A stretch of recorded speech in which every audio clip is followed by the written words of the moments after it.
Hola amigos y amigas, bienvenidos a Rodar Podcast. El día de hoy tengo un invitado especial, un íntimo amigo, Alejandro Rodríguez, quien fue representante de la participación estudiantil de la UNAE. ¿Cómo estás, Alejandro? Bienvenido. ¿Qué tal, Carlitos? Un gusto de haber estado aquí y sobre todo de que nos podamos encontrar en un espacio siempre diferente con vos. Quería empezar contigo como preguntándote en qué te has desempeñado previamente en el campo político, que nos cuentes tu actividad en el que has estado. Bueno, yo la verdad estuve involucrado en la política de cierta forma cuando estuve en mi formación universitaria. Cursaba la mitad de la universidad cuando se presentó la oportunidad de ser representante estudiantil. Entonces, bueno, fui presidente de la FEWE de mi universidad y ahí trabajamos durante un año aproximadamente con un grupo de chicos muy buenos. Cuéntanos también en qué momento de tu etapa, de tu juventud, te surgió este interés por la política. Desde niño, mi papá siempre fue muy político. Eh, Él participó activamente también en un campo político en la ciudad de Loja. Yo soy oriundo de Loja, bueno, toda mi familia es de Loja.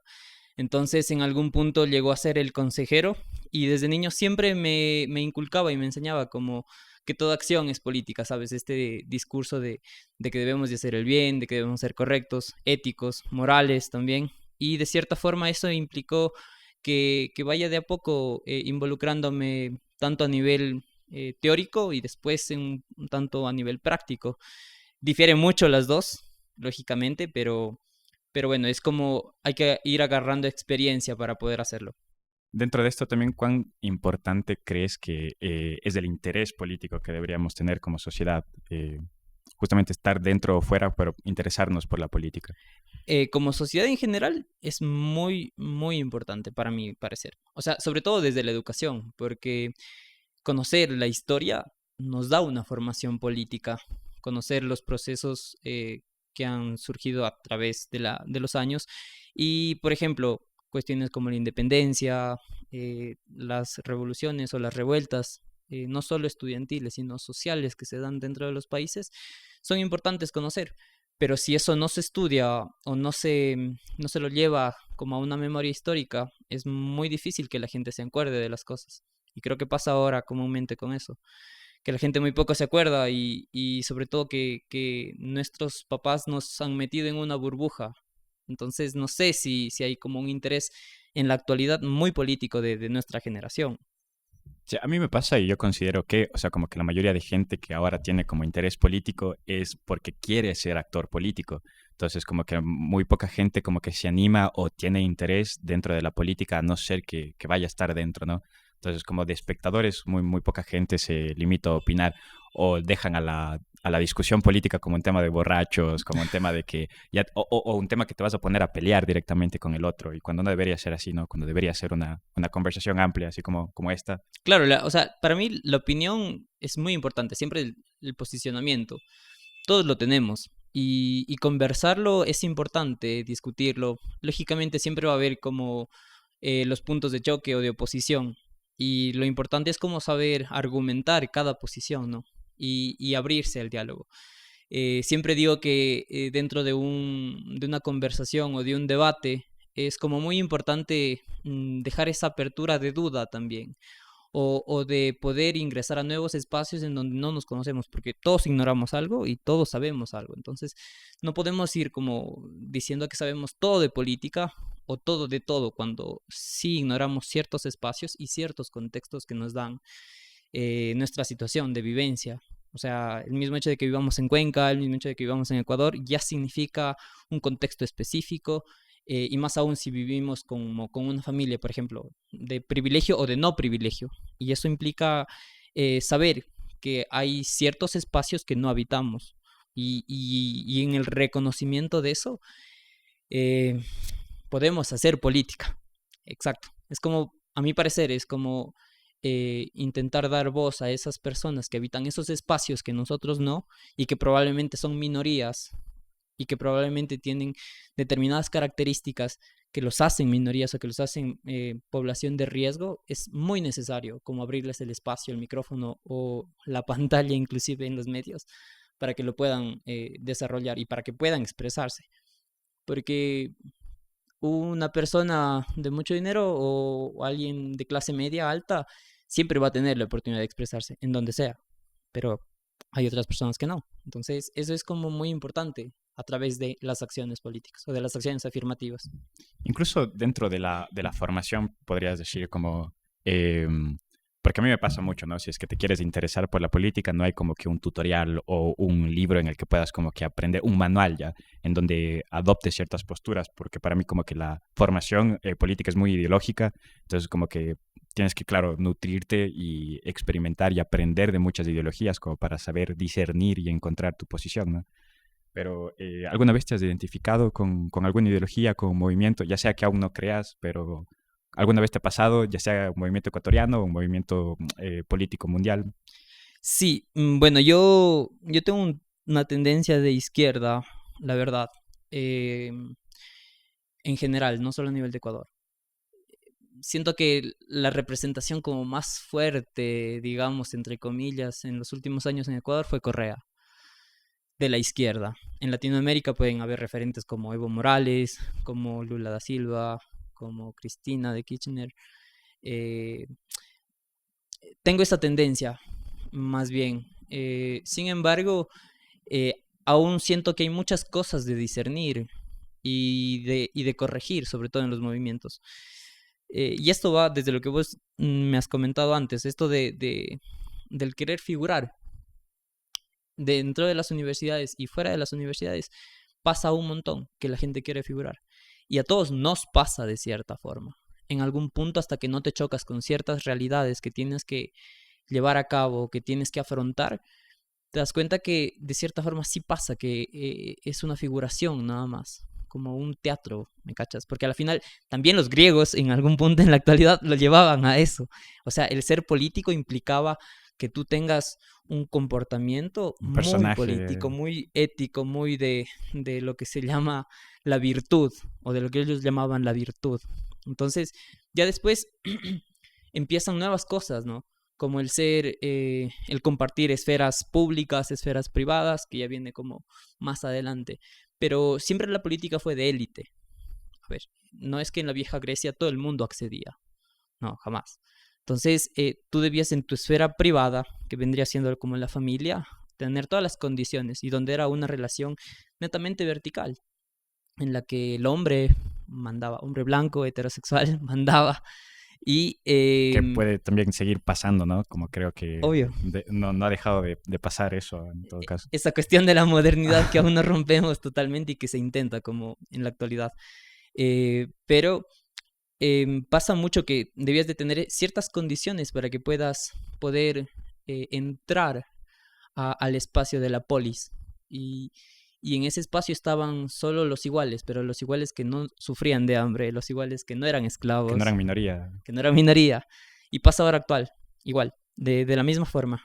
Si tú te fijas, muy poca gente que está dentro de los círculos políticos es alguien de las minorías. Es como la gente lo lucha desde los sindicatos o desde las organizaciones para llegar a esos espacios. Pero es gente que, muy poca gente que no tiene allegado. Caso puntual de Evo Morales, un obrero minero en Bolivia que salió de la nada. Y igual Pedro Castillo ahora en Perú, las últimas elecciones es como un profe de provincia, sin una cuna de oro como muchos otros. Logran llegar a los espacios políticos y ahí es donde se ve como ciertas necesidades que ellos tienen. Ahora, de que pasen a esos espacios, a que el poder corrompa, eso es como, ahí hay una línea de discusión y una línea muy delgada que se traspasa comúnmente. Porque sabemos igual como las cuestiones estas de la corrupción, del desfalco financiero del Estado, de las arcas del Estado, entonces sucede un montón. Y desde el figureteo hay ese problema, que no tenemos una formación política muy fuerte y no tenemos memoria histórica, y no tenemos esos espacios donde se discuten y se debaten problemas que son necesarios. O sea, si ahorita, por lo general el dicho dice, de política y de religión no se discute, pero ajá, es muy necesario, porque si no, ¿para qué sirven? Bastante de lo que dices, o sea, me parece muy interesante y creo que tienes razón en esto de que no hay los suficientes espacios como para permitirse, primero, dudar de tu ideología y luego, segundo, como debatir sobre esta idea sin que se vuelva como que una pelea, sin que se vuelva una discusión, sino simplemente, claro, quedarse en un debate, tú vienes con una idea, yo vengo con otra y retroalimentarnos, ¿no? Para saber si encontrar nuevas ideas, nuevas funciones, nuevas ideologías. Bueno, no lo sé si es que aún es muy pronto como para decirlo,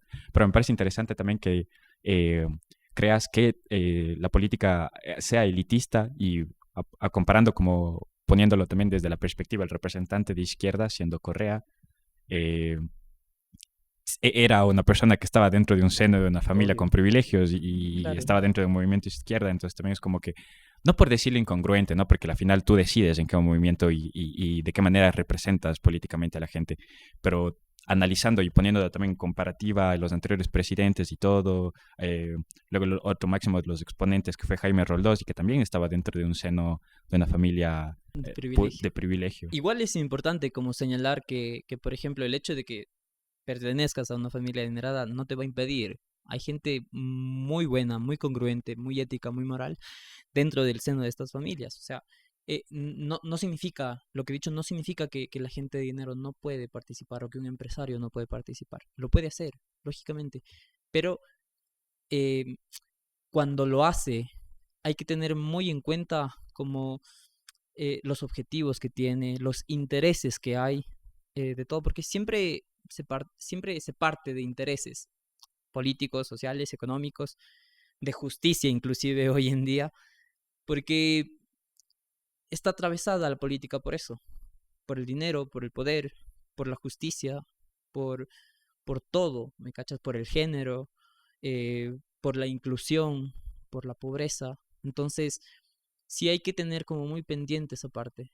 Cuando alguien ingresa a una presidencia o a la asamblea, a ver qué proyectos plantea. ¿Son los intereses de la mayoría los que están ahí?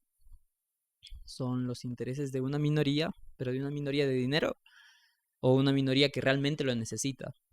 Entonces, eso es importante reflexionarlo, sea de izquierda o sea de derecha. Y con esto no digo que hay que ser neutros, ¿no? No, Sí, o jamás. sea, yo creo que, y eso también te lo cuento, como que antes sí también consideraba que tenía una ideología muy de izquierda, porque estaba a favor de las revoluciones, cosa que sigo manteniendo, ¿no? Como premisa dentro de la política, pero como que ahora sí me estoy permitiendo dudar más cosas dentro de la ideología de la izquierda, tal vez de los radicalismos, llamémoslo, pero también me permito dudar, y claro que hay cosas que no concuerdo más con la derecha que con la izquierda, ¿no?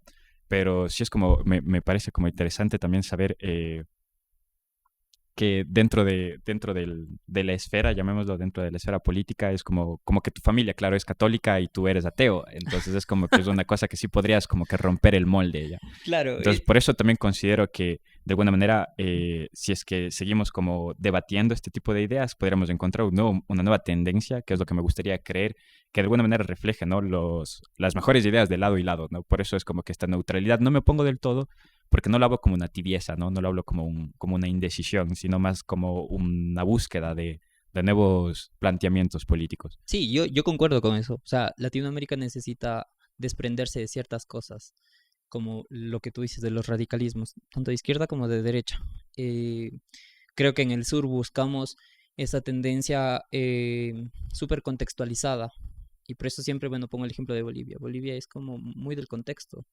Es quien tiene el ser puntero en el crecimiento económico durante los últimos 15 años. Bueno, a excepción del último año que atravesaron desde la cuestión de Áñez, ¿no? Sin embargo, cuando te preguntas cuál es más propicio, la izquierda o la derecha en Latinoamérica, yo me limito mucho a responderlo porque siento que hay un montón de cosas que debemos tener en cuenta. No solo el contexto, no solo que hay una diversidad cultural, no solo que hay un legado histórico de subyugación hacia indígenas y demás, y sobre todo que hay una población propiamente indígena. Entonces, en ese contexto, siento que como comunidad o como comunidades que somos dentro del Ecuador, dentro de Perú, Bolivia, Colombia, deben de surgir el tipo de propuestas contextualizadas.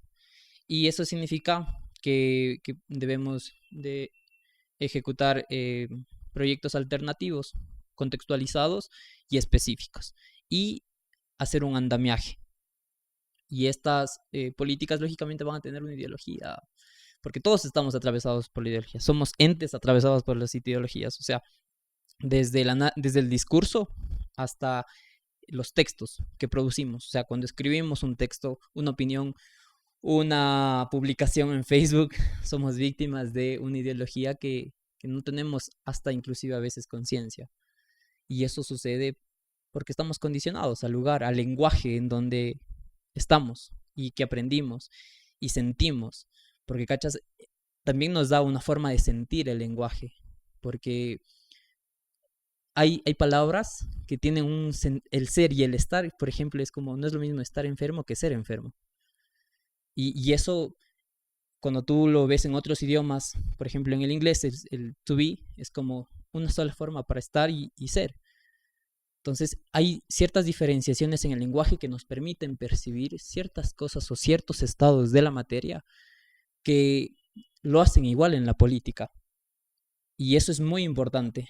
En el sur, desde la lengua hablada en quichua, aymara y demás, es muy necesario pensarlo y llevarlo a cabo en ese contexto. Y es más, un dato interesante que se debería hablar es como que dentro del lenguaje árabe, que es uno de los lenguajes que menos palabras tiene, es de alguna manera la sociedad que dentro de más revueltas sociales, dentro de más guerras de Estado, y es de alguna manera relacionado con la cantidad de menos palabras que tienen dentro de su lenguaje. Entonces tienen menos oportunidad de explicar sus ideas y sus opiniones y sus posturas con una capacidad de lenguaje más limitado. Incluso George Orwell en 1984 es como que dicen que cada año inventan un diccionario con menos palabras y solo la populis, la gente que está en el gobierno puede usar como que el vocabulario con las palabras completas, pero a la sociedad cada vez se le censura con más palabras, que es lo que pasa ahora, ponte con el internet, así es como que ahora ya no tienes un diccionario tangible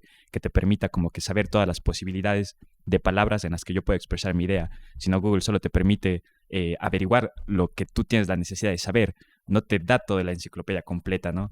Y a veces lo limita a emojis o memes. Claro, Ya. y el algoritmo está basado justamente para que te haga creer que la ideología del mundo es la tuya, porque el algoritmo, claro, es como que todo lo que tú quieres ver, no lo que está pasando de verdad.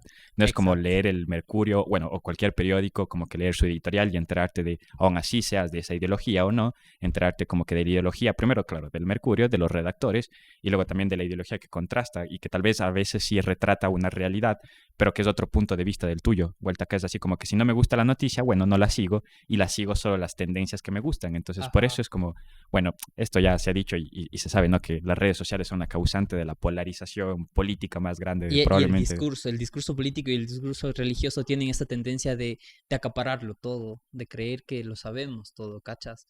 Porque sí, ajá, desde Dios, un ser omnipotente y omnipresente, lo cacha todo. Y como lo cacha todo, nos creemos eso. Tendemos a esa cuestión de creer que sabemos todo por lo que vemos, por la sociedad de la información, porque todo lo tenemos así al tiro. Pero en algún punto esa burbuja sí se debe de romper, o sea, pasa, pasa cuando habitamos espacios. O sea, si vamos a hacer un voluntariado, o inclusive, mira, un ejemplo de esto es cuando pasó el terremoto acá en Ecuador en el 2016.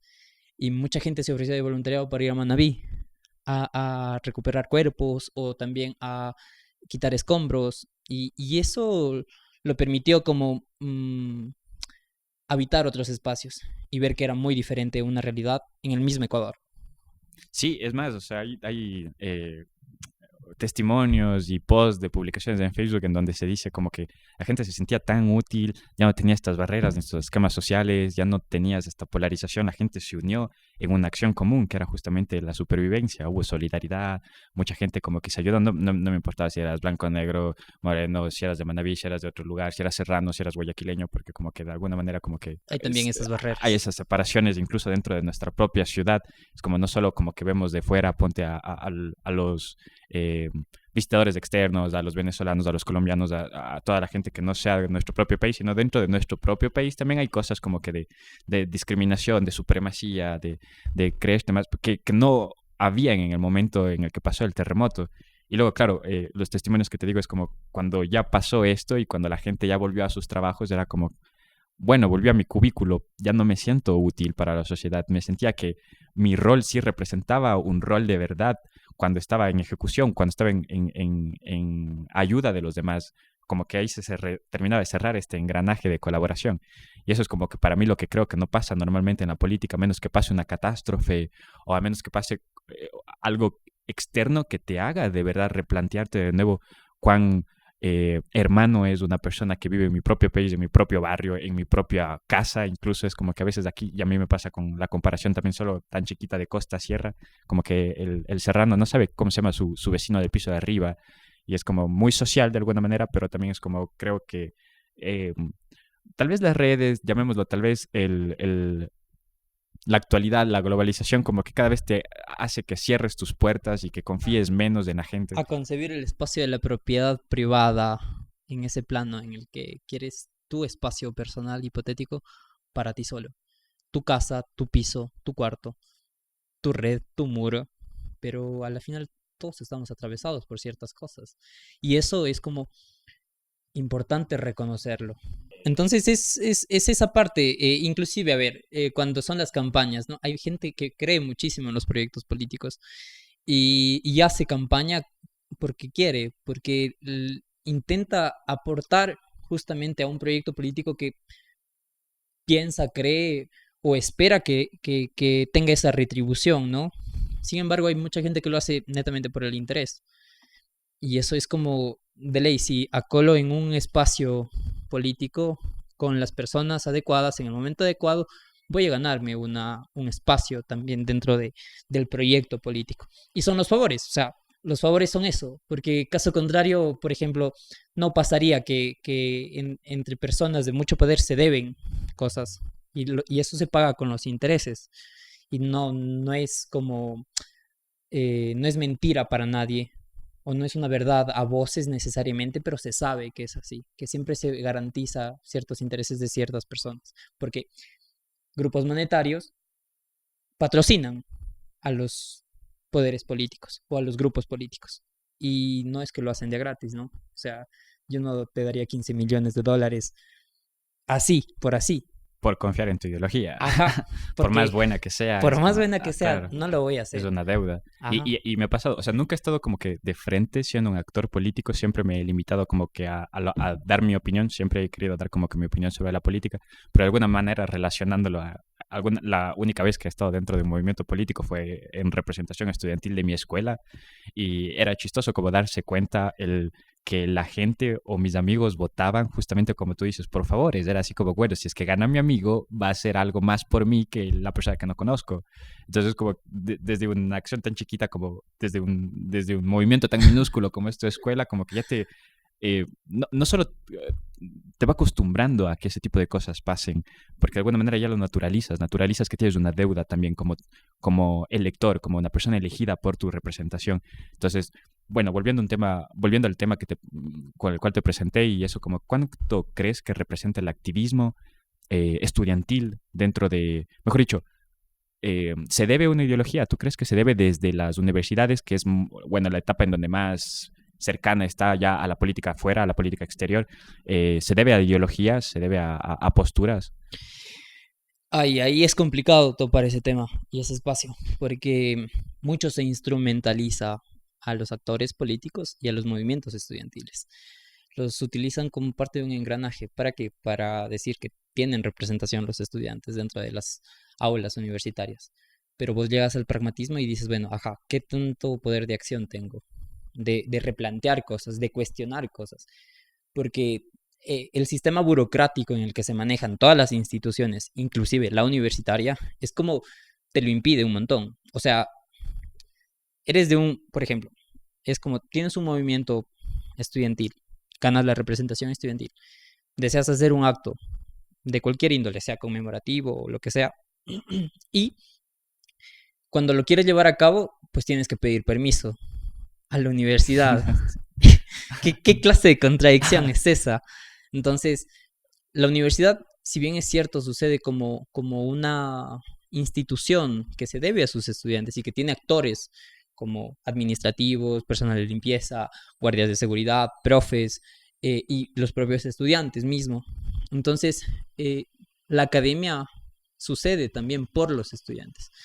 y la universidad sucede por los estudiantes. Entonces, si tú quieres ganar espacios siendo estudiante, que tengas que pedir permiso, es como una contradicción, porque es tu espacio, es un espacio donde tú habitas, donde tú adquieres conocimiento, donde tú conoces cosas, donde llegas a saber tu formación tanto profesional como justamente de eso, del replantearte cosas políticas. Entonces, siento que esos espacios a veces son instrumentalización, o sea, las acciones que deben de llevar a cabo los estudiantes. ¿Qué tan representativo es? Siento que en contextos de mucha algidez son muy importantes, tipo paro de octubre del 2019. La gente que se organizó fue en las universidades. O sea, estuvo la Politécnica de Quito, la Católica también, si mal no recuerdo. Acá en Cuenca, la Estatal. Entonces, son espacios que también sirven para que sucedan cosas. Y deberíamos de pensarlo en ese sentido, en el que deben ser espacios donde suceden voces, donde suceden ideologías, donde convergen personas. Y de alguna manera también, o sea, volviendo a esto del tema de octubre, es como, yo analizaba esto y era como, claro, los estudiantes están velando por sus derechos, pero dentro del mismo grupo estudiantil vos también notabas las separaciones y notabas las congruencias de institución a institución. Incluso, claro, a pesar de que por intereses, que está completamente válido, pero las instituciones, de alguna manera, llamémoslo públicas, estaban como que en un bando y las instituciones privadas estaban en otro bando. Entonces tú veías a la universidad, claro, a la Universidad de Cuenca, a la UNAI, como que juntos de alguna manera, aunque no estén juntos del todo, pero estaban en un solo grupo, y veías por otro lado las universidades públicas que ni siquiera asistían como que a este tipo de marchas porque no les Claro, las afectaba. privadas, sí. Entonces era así como, o incluso estaban en contra de que se salga a... Entonces, de alguna manera, como que sí se debe a su ideología porque no se están dando cuenta que todos son estudiantes a la final, no están dando como que este estudiante específico de esta universidad le voy a quitar este derecho, no, te estoy quitando un derecho al estudiantado, pero En es como que general. igual se divide la gente, se segmenta en este tipo de ideologías, hablando desde los estudiantes y luego peor aún, ¿no? Cuando es el ciudadano común. Ajá. Entonces, es como vuelves a esa parte en la que, de cierta forma, debes de tener el argumento para justificar tu acción. La acción de no haber salido o la acción de salir. Y en el argumento debe de haber mucha validez. O sea, a ver, validarlo en plano de ejecutar razones del por qué salí, de por qué la protesta es una acción que lleva a un cambio. Y también porque a veces la pacificidad o la inacción es como no lo hace. Y si nos vamos, como te dije, a la historia, ¿qué proceso más que el de Gandhi, que ha sido en todo paz y en la desobediencia social de lo que habla Thoreau? Es como sucede, todo siempre es álgido, es ese espacio en donde suceden las cosas y como te digo, desde la universidad, desde el movimiento estudiantil se debe de tender a eso, pero eso no lo comprendes cuando eres representante estudiantil, de entrada, porque la inexperiencia, la primera vez que habitas estos espacios, tienes que aprender un montón. Y hay gente que igual te utiliza un montón. Eh, y eso debes de tú como saber discernirlo. Pero con 20, 22 años, ¿lo haces o simplemente lo vives? Vos, otra pregunta, otra cuestión que se me acaba de nacer. ¿Vos qué tanto crees que, porque hay mucha gente que opina lo mismo y es lo que pasa y es la principal polarización que se crea en el momento en el que hay estallidos sociales, que tienden a los revolucionarios, llamémoslo así, o a la gente que se opone a las decisiones, como radicales, como radicalistas, ¿no? Y esto es como que siempre la manera de deslegitimar un movimiento social, porque no es político para nada. Yo no creo que toda la gente de octubre haya salido con la idea de posicionar a alguien nuevo, de elegir a un candidato, sino simplemente, claro, de no aceptar, como tú dices. Hay una frase muy bacán que dice, hay un circo del infierno designado a los que son pasivos dentro de la guerra. Y es como, me parece perfecto, porque no es que estás de un lado en el otro, sino estás aceptando justamente la regla de alguien más que te impone sin hacer nada. Hay cosas y hay espacios y posturas en donde debemos ser siempre radicales, Carlos, y para todos los que nos oyen. Si no hubiese habido, por ejemplo, una posición radical desde la Unión Soviética contra los nazis, ¿qué sería del mundo?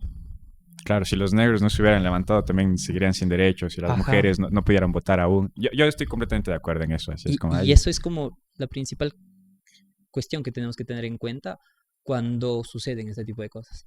O sea, si hay una oposición y tiene un argumento no solo desde lo judicial, sino también desde lo económico, sino también desde lo político, desde la discursividad, no podemos permitir que pasen ese tipo de cosas. O sea, sí, va a haber gente que te deslegitimiza y te dice vándalo y te dice delincuente porque sales y te tomas el espacio público que es tuyo, que es nuestro, que es de nuestra población, porque, ajá, trabajes, seas empresario, seas un obrero, te pertenece el espacio público. Y cuando te pertenece el espacio público y te lo apropias, entonces sale la gente que dice, no, no debe de ser así. Pero es importante llevar a cabo acciones que digan que es nuestro y no permitir que se nos quite. Respondiendo a otra interrogante, que hay un refrán también conocido que dice que si es que no eres de izquierda a los 20, es que no tienes cerebro.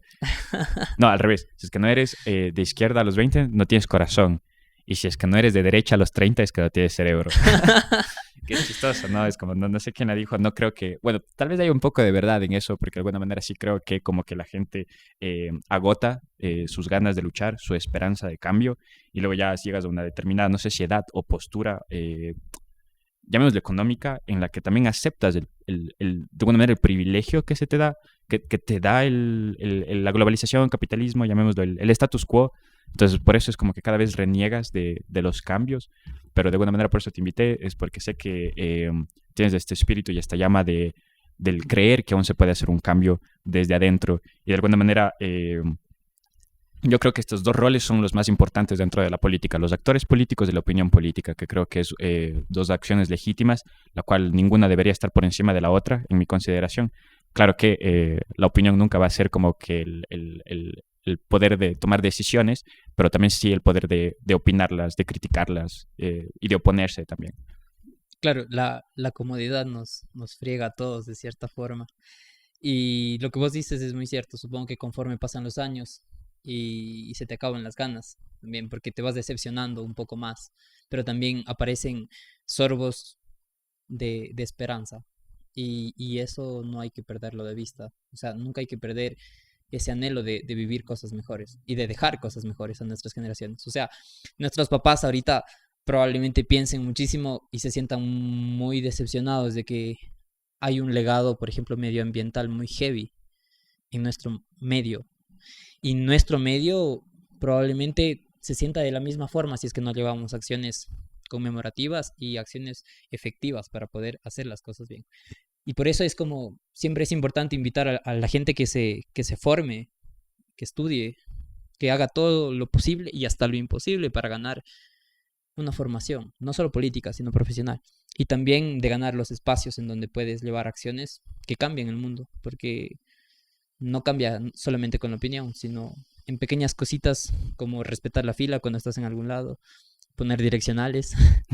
Sí, sí, yo creo que también que todas esas Cosas acciones así, muy generan sencillas. una sociedad. Ajá, y que intentas mejorar desde, no sé, desde comer bien, desde tratar de cuestionar tu postura como hombre también, desde apoyar, desde ser una buena persona. Eso es creo que lo más difícil, porque en un mundo de mierda es como muy cagado ser una buena persona. Que más que nada es un mundo individualista, así, en donde la solidaridad se castiga, donde el ser comunitario no te da ventajas sobre el otro, te da más ventajas ser individualista, remar para tu lado y eso te va a llevar a ser Elon Musk. No, mentira. Pero es de alguna manera como que aprovecharte del otro, de la capacidad del otro. De meterle el pie para vos estar primero Ajá. y eso no se trata, es como muy de comunidad lo que hay que hacer siempre. Y eso viene desde lo indígena. Y que claro que hay que tener una conciencia individual, ¿no? Pero como tú dices, nuestras raíces nos han enseñado justamente que hay maneras de llevar a cabo decisiones sociales en comunidad. Y creo que es lo que no pasa. Si de alguna manera nos llamamos democracia, pero es como que te dan de opción blanco y negro uno y otro, a pesar de que, claro, hay 16 postulantes para la candidatura a la presidencia, pero de alguna manera tú no eliges quién va a ser ellos se autoeligen y tú solo tienes la opción de decidir entre los que se autoeligieron para el puesto.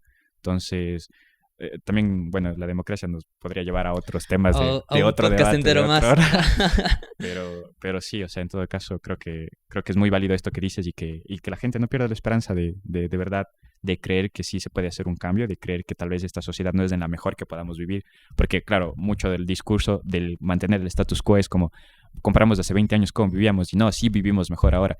Por supuesto que sí vivimos mejor, pero la idea es como con todas las herramientas, con todos los conocimientos, con todos los medios que tenemos, incluso sí podría ser mejor y aspirar a que sea mejor es la primera cosa que te lleva a la acción, el primer pensamiento que te lleva a la acción. Y el enseñar también, o sea, enseñar con el ejemplo. Y eso es como muy complicado, ya digo, es como muy complicado ser justo en un mundo injusto, porque te llega a paliar, o sea, te llega a desmotivar, esa es la palabra. Te desmotiva a veces que la gente sea como muy mala, ¿no? Y esto no es como de ponerse uno en una superioridad moral, jamás, pero siempre de cuestionar todo, ¿no? Y de intentar que las cosas sean bien. O sea, no podemos como ponernos como el mero ejemplo de la vivencia más práctica y más buena, no. Todos tenemos errores, pero aprender del error como una parte pedagógica, como una parte de enseñanza, porque no es que a tus hijos cuando se equivocan eh, no los vuelves a querer de la misma forma, sino le enseñas que ese error es como una, una, una parte del aprendizaje que debe tener y aprender de ese error que cometemos individualmente, colectivamente, como sociedad, como políticos, como todos, nos debe de enseñar para poder movernos siempre hacia adelante y nunca hacia atrás. Bueno, amigos, muchas gracias Alejo una vez más por haber llegado y gracias a ustedes también por acompañarnos. Este ha sido Rodar Podcast y también quiero agradecer al backstage que está dentro del equipo que permite que esto se realice, Matías Nugra dentro de las cámaras, Jonathan Pizarro dentro del sonido. Este podcast fue grabado en el Espacio Cultural La Guarida, que también sigan en sus redes sociales, tiene eventos muy bacanes todo este mes. Entonces de eso amigos, muchas gracias por acompañarnos.